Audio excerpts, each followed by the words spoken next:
بالله من الشيطان الرجيم بسم الله الرحمن الرحيم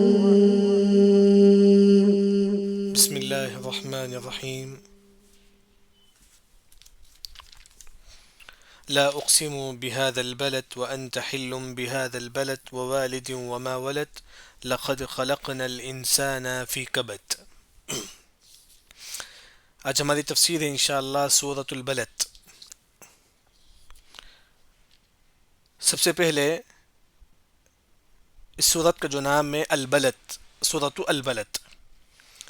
اس سورت کا ایک اور جو نام ہے سورۃ لا اقسم بهذا البلد. ایک اور جو نام سورۃ لا اقسم بهذا البلد. یہ دو نام جو ہے نا آ کر ہے، مشہور ہے، لیکن ہم سورۃ البلد کے نام سے یہ سورت کا جو نام ہے سورۃ البلد. ایک تو معلوم ہے کہ مفسرین نام کیسے رکھتے ہیں سورت کا. پہلی آیت میں کوئی مشہور لفظ ہے، اسی کو لے کر مفسرین جو ہے نا اس سورت کا نام رکھتے ہیں. جیسا کہ لا اقسم بهذا البلد میں بلد جو مشہور لفظ ہے اسی کو لے کر مفسرین نے اس سورت کا نام البلد رکھا ہے، سورۃ البلد. اب انشاءاللہ بلد کا معنی ہم دیکھیں گے. بلد کا معنی مکہ کے معنی میں ہے. یہاں جو بلد کا معنی ہے مکہ، اصل جو معنی ہے بلد شہر کو بولتے ہیں، سٹی کو بلد بولتے ہیں. لیکن یہاں جو عبداللہ بن عباس رضی اللہ عنہ فرماتی ہیں کہ بلد کا جو معنی ہے اس صورت میں وہ مکہ کے معنی میں، وہ مکہ کے معنی میں ہے. چلیے اس صورت کی جو تفسیر دیکھیں. بسم اللہ الرحمن الرحیم کے متعلق عبداللہ بن عمر رضی اللہ عنہ فرماتے ہیں کہ ہر صورت سے پہلے بسم اللہ الرحمن الرحیم نازل ہوتا تھا، اس کے بعد صورتیں نازل ہوتی تھی. جو پہلی آیت ہے لا اقسم بهذا البلد، لا کا مطلب اصل معنی نہیں کے معنی میں، لا کا اصل معنی نہیں ہے. اقسم قسم کھانا. عبداللہ بن عباس رضی اللہ عنہ فرماتے ہیں کہ یہاں لا کا جو معنی ہے ہم نہیں کریں گے. کیا بولیں گے کہ اللہ تعالیٰ بولتی ہیں کہ میں قسم کھاتا ہوں، یعنی کہ اللہ تعالیٰ بولتی ہیں کہ لا اقسم، یعنی کہ اس کا جو اصل جو معنی ہے عبداللہ بن عباس رضی اللہ عنہ فرماتی ہیں کہ میں قسم کھاتا ہوں. اللہ تعالیٰ قسم کھاتی، کس کا قسم کھاتی ہیں؟ بہذا البلد، اس شہر کا اللہ تعالیٰ قسم کھاتی ہیں. کس کا؟ مکے کا. اللہ مکے کا قسم کھاتے ہیں.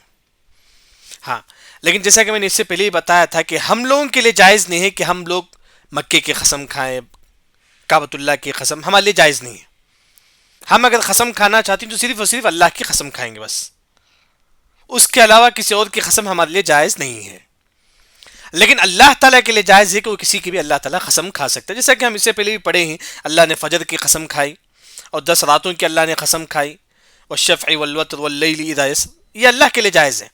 ہمارے لیے جو ہے نا اللہ کس کی بھی قسم کھا سکتا ہے. اگر ہم قسم کھانا چاہتے ہیں تو صرف اور صرف ہم بولیں گے کہ اللہ کی قسم بس، اس کے علاوہ ہم نہیں قسم کھا سکتے. لیکن اللہ نے یہاں مکے کی قسم کھاتے ہیں. لا اقسم بهذا البلد، قسم ہے اللہ تعالیٰ بولتے ہیں کہ میں قسم کھاتا ہوں بہذا، یہ البلد مکے کی. اس سے مکے کی اہمیت معلوم ہوتی ہے، مکہ مکرمہ کی جو اہمیت جو ہے نا معلوم ہوتی ہے. اس کے بعد اللہ نے فرمایا کہ وَأَنْتَ حِلٌّ بِهَذَا الْبَلَدِ، پھر اللہ تعالیٰ آیت نمبر 2 میں قسم کھاتے ہیں. کس کا؟ محمد صلی اللہ علیہ وسلم کا، کہ اللہ نے محمد صلی اللہ علیہ وسلم کے لیے یہ جائز قرار دیا کہ تم مکے میں رہو. محمد کی قسم جو کیا ہے مکے میں رہتے ہیں، اس کی بھی اللہ تعالیٰ قسم کھاتے ہیں. انشاءاللہ ہم مختصر ترجمہ آپ کو بتاؤں. اس کا 2 ترجمہ ہے، آیت نمبر 2 کا 2 ترجمہ ہے. ایک، اللہ تعالیٰ محمد صلی اللہ علیہ وسلم کی قسم کھاتی کہ محمد تم مکے میں رہو. اللہ نے محمد صلی اللہ علیہ وسلم کو چنا اور اللہ نے خود کہا کہ محمد تم کہاں رہو؟ مکے میں رہو. یعنی کہ اللہ تعالیٰ قسم کھاتی کہ محمد تم مکے میں رہو، اس کی بھی اللہ تعالیٰ قسم کھاتی ہیں. اس سے بات معلوم ہوئی کہ ایک ہے کہ مکے کی فضیلت، اس میں آخری نبی مکے میں آئے تو مکے کی فضیلت اور بڑھ گئی. یہاں محمد صلی اللہ علیہ وسلم کی بھی فضیلت کیا ہم کو معلوم ہوتی ہے. یہاں ترجمہ آپ دیکھیے، وَأَنْتَ، واو قسم ہے، انت آپ، یعنی کہ محمد صلی اللہ علیہ وسلم آپ. ہل کا ایک معنی جو ہے نا، 2 معنی ہے ہل کا، ہم ایک معنی لیں گے. ایک معنی جو ہے نا جگہ، یعنی کہ محمد تمہارے لیے حلال ہے کہ تم کیا کرو بہذا البلد، تم اس مکے میں رہو. اے محمد تم مکے میں رہو، یہ تمہارے لیے حلال ہے. یہ تمہارے لیے جائز ہے کہ تم مکے ہی میں کیا ہے تم رہو. ایک ترجمہ ہے. حل کا ایک اور جو ترجمہ ہے حلال کے معنی میں. حلال کا مطلب اس سے پہلے حرام تھا، 1 گھنٹے کے لیے حلال ہوا تھا. ایک اور جو معنی حل کا، اس سے پہلے وہ چیز حرام تھا، بعد میں بھی حرام ہے، لیکن آپ صلی اللہ علیہ وسلم کے لیے 1 گھنٹے کے لیے وہ چیز حلال تھا. کیا ہے؟ کعبۃ اللہ کے پاس قتل کرنا جائز نہیں ہے، لڑائی جھگڑا جائز نہیں ہے. کعبۃ اللہ کے پاس جائیں گے، وہاں طواف کرتے کرتے قتل سب جائز نہیں. بلکہ آپ صلی اللہ علیہ وسلم آنے سے پہلے بھی مشرکین بھی جو ہے نا کعبۃ اللہ کے پاس جو ہے نا قتل نہیں کرتے تھے. غالباً اللہ عالم یہ واقعہ صحیح ہے یا نہیں مجھے معلوم نہیں. بعض علماء نے ذکر کیا کہ خباب بن ارت رضی اللہ عنہ جب مشرکین ان کو قتل کرنا چاہتے تھے، وہ کہاں تھے؟ خباب بن ارت رضی اللہ عنہ کعبۃ اللہ کے طواف کر رہے تھے. مشرکین نے کیا کیا؟ کیونکہ کعبۃ اللہ کے پاس قتل کرنا جائز نہیں ہے، وہ حرمت والی جگہ ہے، حرمت والی وہاں نہیں قتل کر سکتے. اس وجہ سے مشرکین نے خباب بن ارت رضی اللہ عنہ کو مکہ سے باہر لے کر جا کر قتل کیا انہوں نے. یعنی کہ کعبۃ اللہ کے پاس وہاں کسی کو قتل کرنا جائز نہیں ہے. لیکن جب مکہ فتح ہوا، جب مکہ مسلمان کے انڈر میں آ گیا تھا، پورا مکہ میں مسلمانوں کا کنٹرول ہو گیا تھا، اس وقت ہمارے نبی صلی اللہ علیہ وسلم مکے میں داخل ہوتے ہیں اور اللہ تعالیٰ فرماتے ہیں کہ اے محمد، جن لوگوں نے تم کو تکلیف دیا، تم چاہے تو کعبۃ اللہ کے پاس بھی اسے قتل کر سکتے ہو. یہ صرف 1 گھنٹے کے لیے اللہ نے حلال کیا تھا. اے محمد صرف تم جو ہے نا 1 گھنٹے کے لیے جو تم کو ستائے تھے تم ان کو تم قتل کرو، چاہے وہ کعبہ ہی کے پاس کیوں نہ ہو.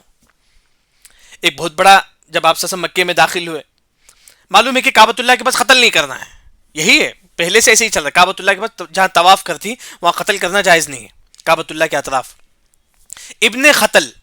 ابن خیطلام ابن خطل ایک شخص تھا، کافر تھا، نبی کا مذاق اڑاتا تھا، بہت زیادہ مذاق اڑاتا آپ صلی اللہ علیہ وسلم کا. جب آپ صلی اللہ علیہ وسلم کے ہاتھ میں مکہ آ گیا تو آپ صلی اللہ علیہ وسلم مکے میں داخل ہوئے تو ابن خطل کیا کیا؟ اب سے معلوم ہے کہ محمد مجھے قتل کریں گے صلی اللہ علیہ وسلم. ابن خطل کو معلوم ہوگا کہ اب محمد مجھے قتل کریں گے، اس وجہ سے ابن خطل جو ہے نا سیدھا جا کے کعبہ کے غلاف کو پکڑ لیتا ہے، کعبہ کے غلاف کو پکڑ لیتا ہے. اسے معلوم ہے کہ وہاں کسی کو قتل کرنا جائز نہیں ہے. لیکن اللہ نے محمد سے کہا کہ محمد آج صرف 1 گھنٹے کے لیے جائز ہے کہ تم جو ہے نا کعبۃ اللہ کے پاس جو تو کافر ہے، جو اسلام نہیں لاتا، تم اس کو قتل کرو. تو آپ صلی اللہ علیہ وسلم نے حکم دیا تو ابن خطل جو کعبہ کے غلاف کو پکڑا ہوا تھا، آپ صلی اللہ علیہ وسلم نے اس کو وہیں پر قتل کر دیا، وہیں پر آپ صلی اللہ علیہ وسلم نے اس کو قتل کیا. یعنی کہ صرف آپ صلی اللہ علیہ وسلم کے لیے 1 گھنٹے کے لیے حلال کیا تھا یہ جگہ قتل کرنے کے لیے. پھر آپ صلی اللہ علیہ وسلم نے فرمایا کہ میرے بعد بھی کسی کے لیے جائز نہیں کہ وہ یہاں قتل کرے، میرے سے پہلے بھی کسی کے لیے جائز نہیں تھا، لیکن اللہ نے میرے لیے 1 گھنٹے کے لیے حلال کیا. وہی اللہ نے فرمایا کہ وَأَنْتَ، قسم ہے آپ کے لیے، کون؟ محمد صلی اللہ علیہ وسلم کے لیے، حل حلال ہے آپ کے لیے، بِهَذَا الْبَلَدِ، تم اس شہر میں تم قتل کرو، اس شہر میں تم کیا کرو؟ قتل کرو. وہی جو ہے نا 2 معنی ہے. ایک ہے کہ محمد، حل کا ایک معنی جگہ کے معنی میں ہے، اے محمد تم اس مکے میں رہو، ایک معنی یہ ہے اے محمد تم مکے میں رہ سکتے ہیں، مکے تمہارا ہی شہر ہے. دوسرا جو ترجمہ ہے اے محمد تم مکے میں جو ہے نا 1 گھنٹے کے لیے، تم جب مکہ فتح ہوا تم 1 گھنٹے کے لیے جائز ہے کہ تم جو کافر تم کو ستاتے تھے تم اس کو قتل کرو. حل کا ایک اور جو معنی حلال کے معنی میں، یعنی کہ جو چیز حرام تھی اللہ نے آپ صلی اللہ علیہ وسلم کے لیے 1 گھنٹے کے لیے وہ چیز کیا ہے؟ حلال کیا تھا. یہاں 2 آیت کا ترجمہ ہو گیا. پہلا آیت کا ترجمہ کیا ہے؟ لا اقسم بہذا البلد، میں قسم کھاتا ہوں. اللہ تعالیٰ کس کی قسم کھاتے ہیں؟ کعبۃ اللہ کی قسم کھاتے ہیں. پھر اللہ تعالیٰ آیت نمبر 2 میں اور کہتی ہیں کہ دوسری آیت میں قسم کھاتی ہیں، قسم ہے محمد کی جو کیا ہے مکے میں رہتے ہیں. انتا مطلب محمد، قسم ہے محمد کی، حل تم کیا ہے مکے میں رہتے ہیں. ہاں تھوڑی دیر یہاں دیکھیے، جیسا کہ اس سے پہلی والی جو سورت کون سی ہے؟ سورۃ الفجر. سورۃ الفجر میں اور سورۃ البلد میں کیا کنیکشن ہے؟ سورۃ الفجر میں اور سورۃ البلد میں کیا کنیکشن ہے، کیا ربط ہے؟ سورۃ الفجر کی آخری آیت کون سی ہے؟ وَادْخُلِي جنتی، تم داخل ہو جاؤ میری جنت میں، آخری آیت. اب سورۃ بلد کی پہلی آیت کیا ہے؟ لا اقسم بہذا البلد، اللہ تعالیٰ قسم کھاتی ہیں کس کا؟ مکے کا. ہاں یہ ترجمہ معلوم ہے آپ لوگوں کو، لیکن دونوں میں کیا کنیکشن ہے؟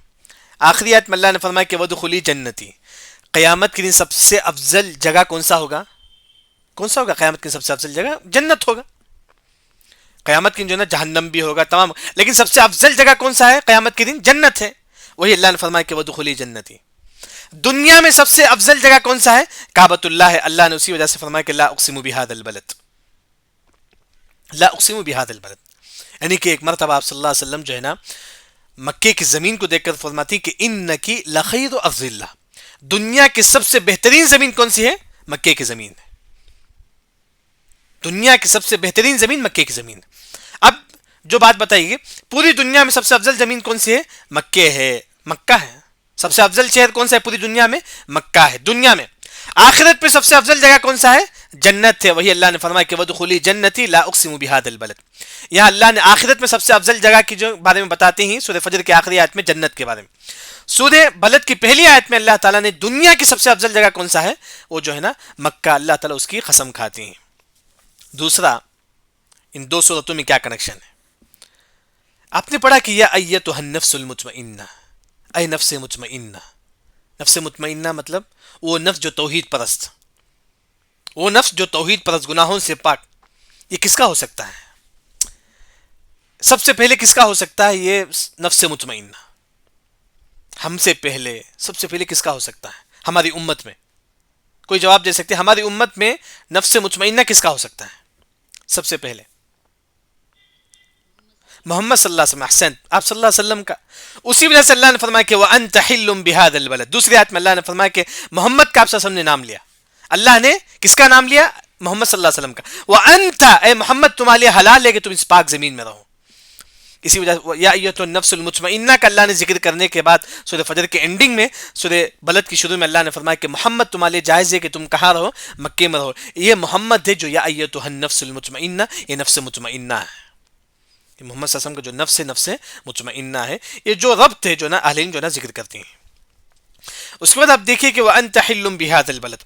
یا اللہ نے سب سے پہلے مکے کی قسم کھاتی ہیں.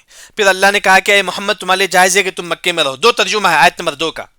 دوسرا جو ترجمہ ہے کہ محمد تمہارے لیے جائز ہے کہ تم جو ہے نا 1 گھنٹے کے لیے تمہارے لیے جائز ہے کہ جو تم کو تکلیف دے مکے میں تم اس کو قتل کرو. یہ دو ترجمہ ہے. اس کے بعد آیت نمبر 3 آپ دیکھیے کہ وَوَالِدٍ وَمَا وَلَدَ. وہ والد اور اللہ تعالیٰ قسم کھاتی. واو کا مطلب قسم، قسم میں والد کا مطلب والد جو ہمارے والد ہیں جسے ابو ہم بولتے ہیں.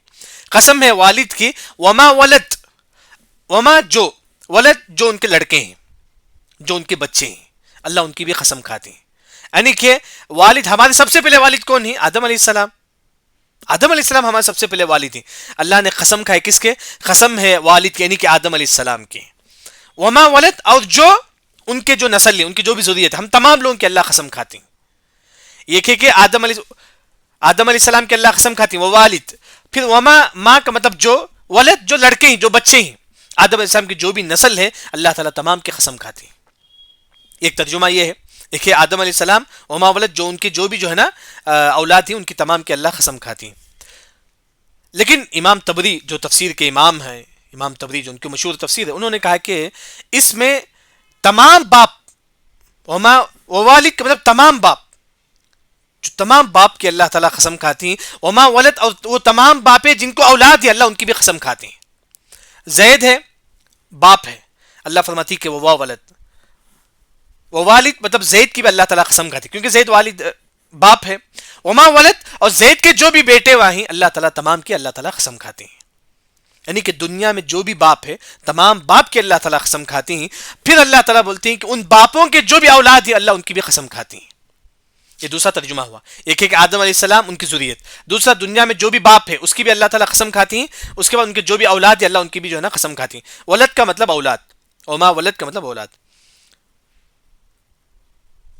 یہاں جو ہے نا ماں کا 2 معنی ہے. احسن، اللہ ہم سب کی قسم کھاتی ہیں. ہر مخلوق کے اللہ تعالیٰ قسم کھاتی ہیں. اللہ تعالیٰ، بلکہ بعض علماء نے اس آیت کی تفسیر میں ذکر کرتے ہیں کہ اللہ تعالیٰ انسانوں میں سے جو بھی باپ ہیں تمام کی اللہ قسم کھاتی ہیں. ان کے جو بھی اولاد ہیں اللہ تمام کی قسم کھاتی ہیں. اس طرح جانوروں میں سے بھی اللہ تعالیٰ تمام کی اللہ تعالیٰ قسم کھاتی ہیں. اگر یوں کہا جائے تو دنیا کے جو بھی مخلوق ہے تمام مخلوق کی اللہ تعالیٰ قسم کھاتی ہیں. تمام مخلوق کی جو ہے اللہ تعالیٰ قسم کھاتی ہیں. ہاں، یہاں آپ دیکھیے 2 ترجمہ ہو گیا، آدم علیہ السلام اور تمام باپ اور ان کی اولاد. ایک اور جو ترجمہ دیکھیے کہ آیت نمبر 3 میں ماں کا 2 معنی ہے. ماں کا عربی زبان میں 2 معنی کے لیے استعمال ہوتا ہے. ماں ایک ہے کہ جو کے معنی میں، اس عربی زبان میں اس میں موصولہ بولتے ہیں، جو کے معنی میں، یعنی کہ ما ولد کا مطلب جو، جن کے اولاد ہیں، وہ والد قسم ہے والد کی، وما اور جو ولد اور جن کے جو ہے نا اولاد اور جن کے بچے ہیں. ماں کا ایک معنی جو ہے نا جن کے بچے ہیں، ماں کا ایک معنی جو کے معنی میں. ایک اور جو معنی ماں کا ہے نافیہ کے معنی مطلب نہیں کے معنی میں. ماں کا ایک اور جو معنی ہے نہیں کے معنی میں، یعنی کہ اللہ تعالیٰ جو ہے کہ قسم میں اس باپ کی اور اس کی بھی قسم میں جس کو اولاد نہیں ہے، اس باپ کی، کیونکہ دنیا میں کئی ایسے لوگ جن کو اولاد نہیں ہے، اللہ تعالیٰ ان کی بھی قسم کھاتے ہیں. قسم میں اس باپ، پہلے جو ایک آسان جو ترجمہ ہے قسم میں اس باپ کی، پھر اس باپ کے جو بھی اولاد ہے اللہ ان کی بھی قسم کھاتے ہیں.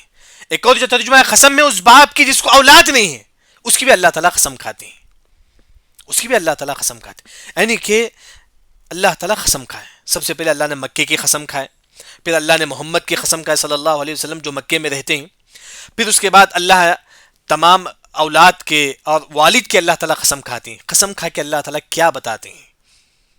کیونکہ جب اللہ تعالیٰ کسی چیز کی قسم کھاتی ہیں تو کوئی اہم بات بتانا چاہتے ہیں، کوئی امپارٹنٹ والی بات بتانا چاہتے ہیں، کوئی اہمیت والی بات اللہ تعالیٰ بتانا چاہتے ہیں. قسم کھا کے اللہ تعالیٰ کیا فرماتے ہیں؟ لَقَدْ خَلَقْنَا الْإِنسَانَ فِي كَبَدٍ، تحقیق ہے ہم نے انسان کو پیدا کیا فی کبت. کبت کا مطلب تکلیف کے معنی میں، کبت کا جو معنی ہے تکلیف کے معنی میں. تھوڑا مائک آف کر لیجیے. کبت کا مطلب تکلیف کے معنی میں، کبت کا اصل معنی نکلے گا آپ تکلیف معنی، یعنی کہ اللہ تعالیٰ مکے کی قسم کھاتے ہیں، پھر محمد صلی اللہ علیہ وسلم کی قسم کھاتے ہیں، پھر تمام والد کے اور تمام اولاد کے اللہ تعالیٰ قسم کھا کے بتاتے ہیں ہم نے انسان کو تکلیف میں پیدا کیا. ہم نے انسان کو لقد خلقنا الانسان، لقد تحقیق خلقنا، اللہ نے فرمایا کہ ہم نے پیدا کیا الانسان، انسان کو فی کبت، تکلیف میں. سب سے پہلے اس کا جو ترجمہ ہے، ماں کے پیٹ میں بچہ جو رہتا ہے اسے تکلیف ہوتا ہے. بچہ ماں کے پیٹ میں جو تکلیف ہوتا ہے، ایک معنی وہ ہے، ایک معنی وہ ہے کہ ماں کے پیٹ میں جو تکلیف ہوتا ہے وہ ایک معنی میں ہے. اس کا ایک اور جو معنی ہے وہ یہ کہ ماں سے پیٹ سے باہر آنے کے لیے جو تکلیف ہوتا ہے وہ ایک تکلیف ہے. ماں کے پیٹ سے جب باہر آتا ہے تو ماں کو بھی تکلیف ہوتی ہے، بچے کو بھی تکلیف، وہ ایک تکلیف. یعنی کہ اللہ نے فرمایا کہ ہم نے انسانوں کی زندگی کو تکلیف میں رکھ دیا، بس تمام انسان تکلیف میں ہے. دوسرا، گناہ کو چھوڑنے میں تکلیف ہوتی ہے، نماز پڑھنے میں تکلیف ہوتی ہے، پھر قبر کے سوالات تکلیف ہوتے ہیں، پھر حشر کے میدان میں تکلیف ہوتا ہے، پل صراط میں تکلیف ہوتا ہے. یعنی کہ امام سعدی رحمہ اللہ نے اس آیت کو سمجھنے کے لیے کہا کہ انسان کی پوری زندگی تکلیف ہے جنت جانے تک. جنت جانے تک انسان کی پوری زندگی تکلیف میں ہے. ماں کے پیٹ میں تکلیف ہوتا ہے، باہر نکل کے آنے کے لیے تکلیف ہوتا ہے، پھر عبادت کرنے کے لیے تکلیف ہوتا ہے، پھر جو ہے نا اس جو ہے نا گناہ چھوڑنے کے لیے تکلیف ہوتا ہے. اس کے بعد جو ہے نا اس طرح جو ہے نا مرنے کے وقت اس کی بھی تکلیف ہوتی ہے، روح قبض ہوتا ہے تب بھی انسان کو تکلیف ہوتی ہے. پھر انسان قبر میں رہتا ہے، سوالات وہاں کی بھی تکلیف ہوتی ہے کیونکہ قبر ایک مرتبہ انسان کو دبوچ کے چھوڑتا ہے. پھر اس کے بعد حشر کے میدان کی جو ہولنا کیا ہے، پل صراط میں جانا ہے، حساب و کتاب ہے. یعنی کہ پوری زندگی میں انسان کی تکلیف ہے جنت میں جانے سے پہلے تک. صرف جنت میں تکلیف نہیں ہے، جنت سے پہلے انسان کی پوری زندگی تکلیف میں ہے. اللہ نے قسم کھا کے بتایا کہ لقد خلقنا الانسان فی کبت. اللہ نے کہا کہ ہم نے انسانوں کو فی کبت میں پیدا کیا، یعنی کہ تکلیف میں ہم نے انسانوں کو پیدا کیا. اسی وجہ سے انسان کی زندگی میں تکلیف آتا ہے، سمجھو کہ زندگی کا اہم مقصد ہے. بلکہ آپ دیکھیں گے ایک عالم ہی دکتور عویز العتوی جو تبوک کے عالم ہیں، انہوں نے اس آیت کی تفسیر کرتے ہوئے ایک واقعہ ذکر کرتے ہیں. کیونکہ سعودی عرب کے جو عورتیں جو ہے نا وہ جانتی تھی عربی، ان کو معلوم تھا کہ کبت کا معنی تکلیف ہے، ان کو معلوم تھا کبت کا معنی کیا ہے، تکلیف ہے. ہاں، اس کے بعد ایک مرتبہ ایک عورت جو ہے نا، شوہر اس کی شادی ہو گئی تھی، شادی ہونے کے بعد جو ہے نا ایک مرتبہ عورت جو ہے نا راستے میں جا رہی تھی، آواز آئی لقد خلقنا الانسان فی کبت. وہ عورت کہنے لگی، اس سے پہلے اس عورت کو تھوڑا تکلیف تھا، شیخ نے خود ذکر کیا کہ اس سے پہلے اس عورت کو تھوڑا تکلیف تھا کہ مجھے ساس گھر جانا ہے، وہاں رہنا ہے، تھوڑا تکلیف ہوتا تھا اس عورت کو.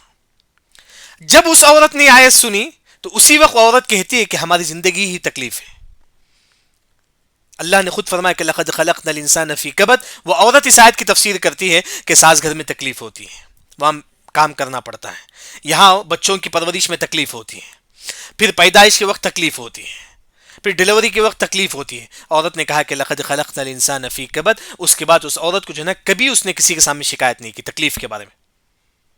یعنی کہ اللہ نے فرمایا کہ ہم نے انسانوں کو تکلیف میں پیدا کیا، پوری زندگی تکلیف ہوگی انسان. بلکہ حدیث میں آتا ہے کہ ما زال المؤمن والمؤمنۃ بلا حتی یلقی اللہ عز وجل. ایک مومن مرد ایک مومن عورتوں کو اللہ تعالیٰ مرتے دم تک آزمائے گا، مرتے دم تک اللہ تعالیٰ مومن مرد مومن عورتوں کو اللہ تعالیٰ آزمائے گا، پوری زندگی تکلیف میں رہے گی. تو وہی جو ہے نا اللہ نے فرمایا کہ لقد خلقنا الانسان فی کبد، یعنی کہ اللہ تعالیٰ کعبۃ اللہ کی اور محمد صلی اللہ علیہ وسلم کی، اور اس کے بعد اللہ نے تمام باپ اور اولاد کی قسم کھا کے اللہ تعالیٰ بتاتے ہیں کہ ہم نے انسان کی زندگی میں تکلیف کو رکھ دیا، تکلیف ہی تکلیف ہے ہماری زندگی میں. ہاں بس لیکن امام سعدی رحمہ اللہ فرماتے ہیں اس تکلیف سے آپ کو بچنے کے لیے آپ عبادت کرو. قبر کی تکلیف سے بچنے کے لیے آپ غیبت کو چھوڑو، پیشاب کے چھینٹوں سے بچو، جھوٹ کو چھوڑو. حشر کی تکلیف سے بچنے کے لیے توحید پرست رہو. یعنی کہ امام سعدی رحمہ اللہ نے کہا کہ اس زندگی میں تکلیف ہے، قبر میں تکلیف ہے، حشر میں تکلیف ہے، ان تکلیف کو اگر آپ ہلکا کرنا چاہتی ہیں تو آپ توحید پرست بن جاؤ، آپ نماز کی پابندی کرو. تو یہ یہاں اس کے بعد اللہ نے فرمایا کہ ایحسب ان لن یقدر علیہ احد. آیت نمبر 5 کا ترجمہ یوں سمجھو کہ انسان بولتا ہے کہ مجھے کوئی دیکھنے والا نہیں ہے، مجھے کوئی نہیں ہرا سکتا. بعض لوگ جو نا گھمنڈ سے ہوتے ہیں، وہ لوگ بولتے ہیں کہ مجھے کوئی نہیں ہرا سکتا، مجھے کوئی نہیں ہرا سکتا. یہ گھمنڈ کی علامت ہے. اللہ نے وہی فرمایا کہ ایحسب، آ کا مطلب کیا، یحسب گمان کرنا. کیا گمان کرتا ہے انسان؟ یہ گمان کرتا ہے ان کا مطلب کہ، لن کا مطلب نہیں، یقدر ہرانا، احد کوئی. انسان یہ گمان کرتا ہے کہ اس کو ہرگز کوئی انسان ہرا نہیں سکتا. یقدر مطلب ہرانا، طاقت رکھنا، یعنی کہ احد کوئی. انسان جو گھمنڈ رہتا ہے وہ یہ بولتا ہے کہ مجھے کوئی نہیں ہرا سکتا دنیا میں. اس کے متعلق جو ہے نا ایک واقعہ کئی مفسرین ذکر کرتے ہیں.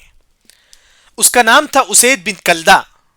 اسید بن کلدہ ایک کافر شخص تھا جس کو ابو الاشدین بولتے ہیں.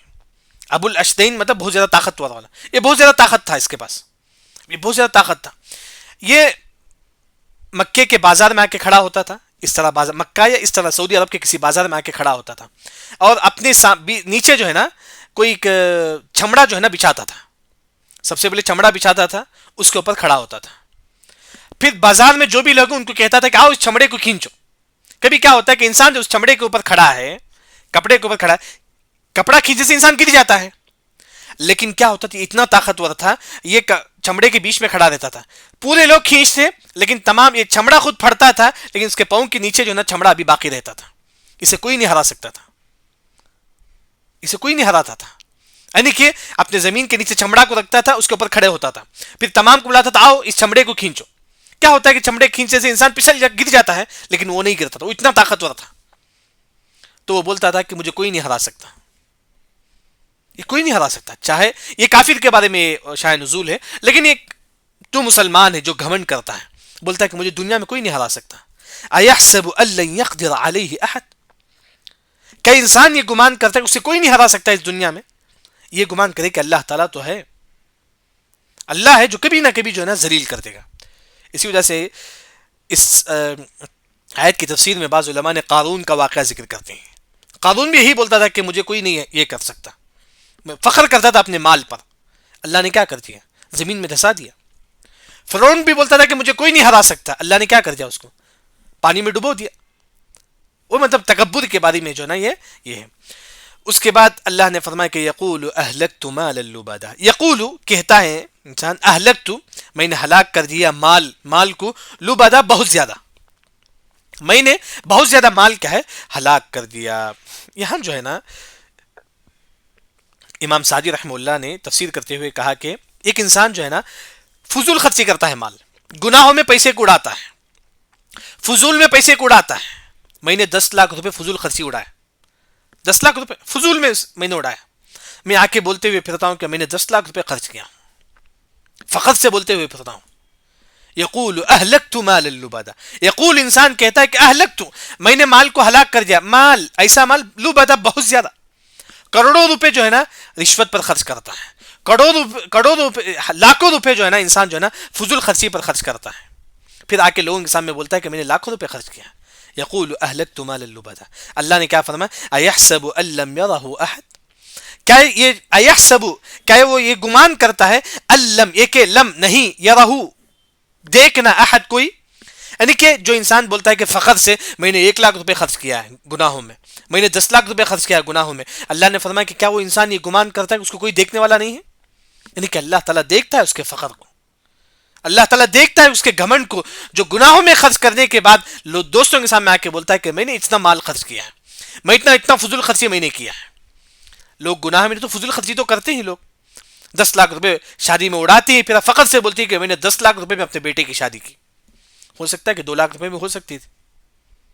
یعنی کہ جو لوگ فخر سے آ کے بولتے ہیں کہ میں نے اتنا روپے فضول خرچی میں خرچ کیا، اتنا روپے میں نے خرچ کیا، اللہ نے فرمایا کہ ایحسب ان لم یرہ احد، کیا وہ یہ گمان نہیں کرتا ہے کہ اللہ اس کو دیکھتا ہے؟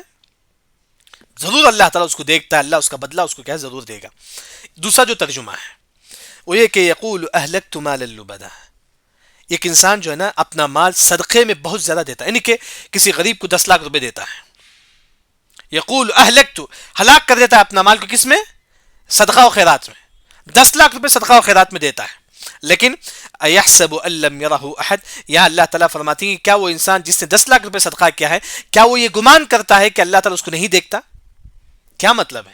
یعنی کہ ایک انسان 10 لاکھ روپے صدقہ کرتا ہے اس کی تعریف کے لیے، لوگ اس کی تعریف کریں، اس نیت سے وہ صدقہ کیا ہے. اللہ نے فرمایا کہ ایحسب ان لم یرہ احد، کیا وہ یہ گمان کرتا ہے کہ اللہ اس کو نہیں دیکھتا؟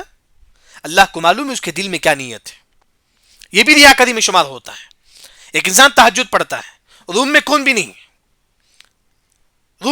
تہجد پڑھتا ہے انسان، لیکن اس کے دل میں خیال آتا ہے کہ میرے تہجد کے بارے میں لوگوں کو معلوم ہونا چاہیے.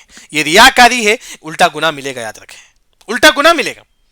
اسی وجہ سے یہاں انسان جو ہے نا لاکھوں روپے خرچ کرتا ہے اللہ کی راہ میں، لیکن جو ہے نا اللہ نے فرمایا کہ کیا وہ انسان یہ گمان کرتا ہے کہ اللہ اس کو نہیں دیکھتا؟ کیونکہ وہ خرچ کرنے کے بعد لوگوں کو بولتے ہوئے پھرتا ہے کہ میں نے اتنا روپے خرچ کیا ہے، احسان جتانے کے لیے وہ خرچ کرتا ہے. اللہ نے فرمایا کہ کیا وہ انسان یہ گمان کرتا ہے کہ اللہ اس کو نہیں دیکھتا؟ ایک دکھاوے کے لیے خرچ کرتا ہے، ایک احسان جتانے کے لیے خرچ کرنے کے بعد لوگوں کو بولتے ہوئے پھرتا ہے کہ میں نے اتنا روپے خرچ کیا اس پر. اللہ نے فرمایا کہ ایحسب ان لم یرہ احد، پھر اس کے بعد اللہ نے فرمایا کہ الم نجعل لہ عینین، الم کیا، نجعل بنانا، کیا ہم نے نہیں بنایا، لہو آپ کے لیے، عینین 2 آنکھیں. یعنی کہ یہاں اللہ تعالیٰ انسان جو گھمنڈ کرتا ہے، تکبر کرتا ہے، اس کے بعد اللہ نے فرمایا کہ اللہ اپنی نعمت کو یاد دلاتے ہیں. اللہ نے انسان کو کیا کیا نعمتیں دی، 2 آنکھ اللہ نے انسانوں کو دی، عینین مطلب 2 آنکھ. اللہ نے 1 آنکھ کا ذکر نہیں کیا، 1 آنکھ اگر ہوتا تو انسان جو عیب دار نظر آتا، لیکن اللہ نے 2 آنکھیں دی. الم نجعل لہ عینین، کیا ہم نے آپ کو 2 آنکھ نہیں دیا؟ پھر اللہ نے فرمایا کہ ولسان، ہم نے زبان دیا تم کو، وشفتین، اب 2 ہونٹ ہم نے دیا. ہم کو صرف زبان کی اہمیت معلوم ہے، ہونٹوں کی اہمیت معلوم نہیں ہے. اگر ہونٹ اگر نہیں ہوتا تو انسان کھا نہیں سکتا، ہونٹ اگر نہیں ہوتا تو انسان بعض حروف نہیں بول سکتا، صحیح طریقے سے بات نہیں کر سکتا. ہونٹ کی بڑی اہمیت ہے، علماء نے اس پر بھی جو ہے نا کئی بحثیں کی ہے.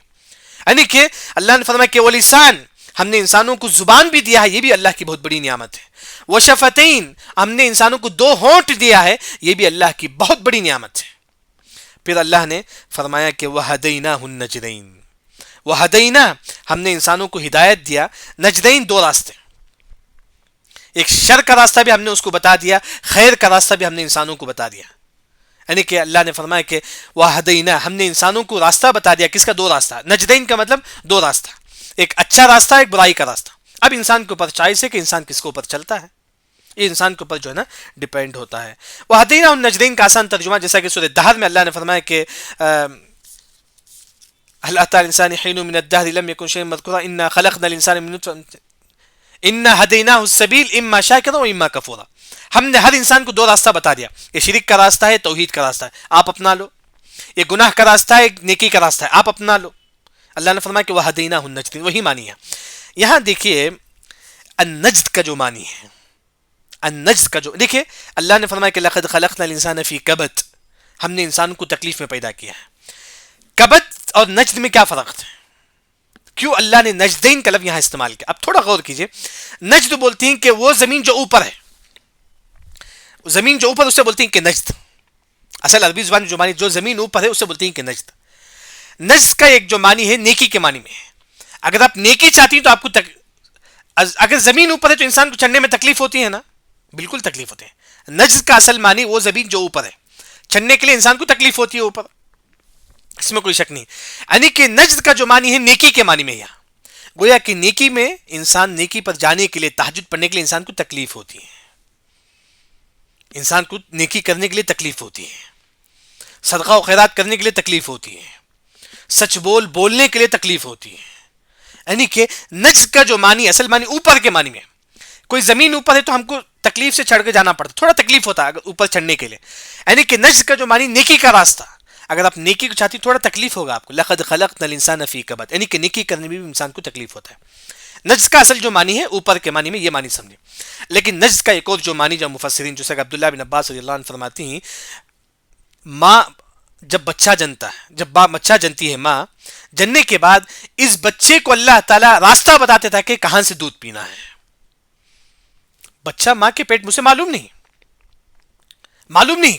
لیکن وَهَدَيْنَاهُ النَّجْدَيْنِ, وَهَدَيْنَا, ہم نے اس کو بتا دیا نجدین, کہاں سے دودھ پینا ہے. کون؟ اللہ ہی نے بتایا. بچہ نہ سوچ سکتا ہے نہ سمجھ سکتا ہے, لیکن راستہ کس نے بتایا؟ اللہ ہی نے بتایا.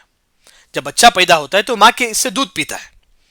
کس نے بتایا راستہ؟ اللہ ہی نے بتایا. نجدین کا ایک اور جو معنی عبداللہ بن عباس رضی اللہ عنہ فرماتی ہیں, جب بچہ پیدا ہوتا ہے اس کو دودھ کہاں سے پینا ہے, یہ کون بتاتی ہیں راستہ؟ اللہ تعالیٰ بتا. یہ دو معنی مفسرین ذکر کرتے ہیں. نجدین کا ایک معنی اچھائی اور برائی کا راستہ اللہ نے ہم کو بتا دیا. ایک اور جو معنی بچے کو بتا دیا کہ کہاں سے تو دودھ پینا ہے پیدا ہونے کے بعد.